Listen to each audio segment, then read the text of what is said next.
ভগবান শ্রীকৃষ্ণ কপালে তিলক ধারণ করেন, কিন্তু রাধারানীর কপালে কেন তিলক নেই? সখীরা কেন কপালে তিলক ধারণ করে না? আবার মায়েরা কেন কপালে তিলক ধারণ করবে?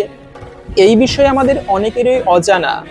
একবার এরকম পাওয়া যায়, ভগবান শ্রীকৃষ্ণের মাথা ব্যথা হয়েছে, তিনি মাথায় হাত দিয়ে বসে আছেন।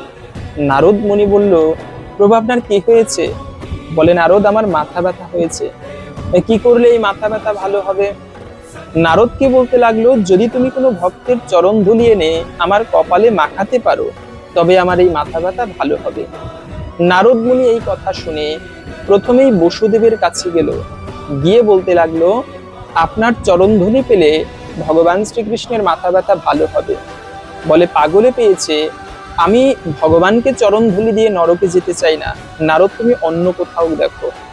নারদ মুনি সেখান থেকে ব্রহ্মার কাছে গেল, বলে, ভগবানের মাথা ব্যথা হয়েছে, আপনার চরণ ধুলি পেলে ভালো হবে।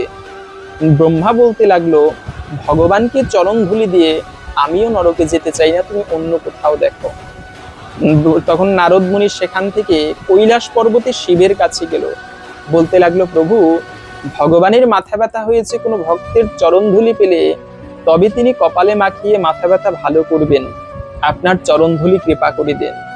শিব বলতে লাগলো, ভগবান হচ্ছে আমার প্রভু, আমি তার দাস, আর প্রভুকে চরণ ধুলি দিয়ে আমি নরকগামী হতে চাই না। এভাবে করে নারদ অনেক মুনি ঋষিদের কাছে দেখলো, কিন্তু কেউ চরণ ধুলি দিতে রাজি নয়। শেষ পর্যন্ত দুঃখিত মনে ভগবানের কাছে ফিরে আসলো। ভগবান শ্রীকৃষ্ণ বলল, তুমি কি বৃন্দাবনে গোপীদের কাছে গিয়েছিলে? বলে, না।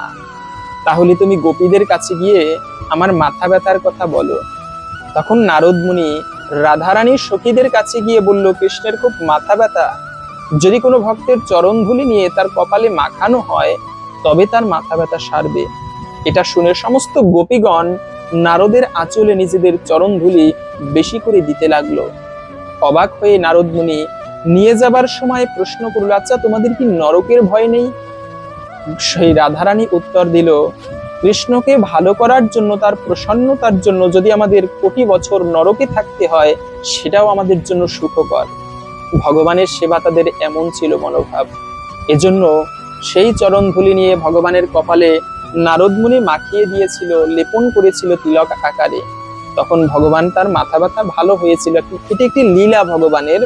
তো এই জন্য এই কাহিনী অনুসারে সেই রাধারানী তাদের রজ ভগবান ধারণ করে, ভক্ত রজ, আর রাধারানী তারা তিলক করে না, কিন্তু ভগবানের কপালে তিলক।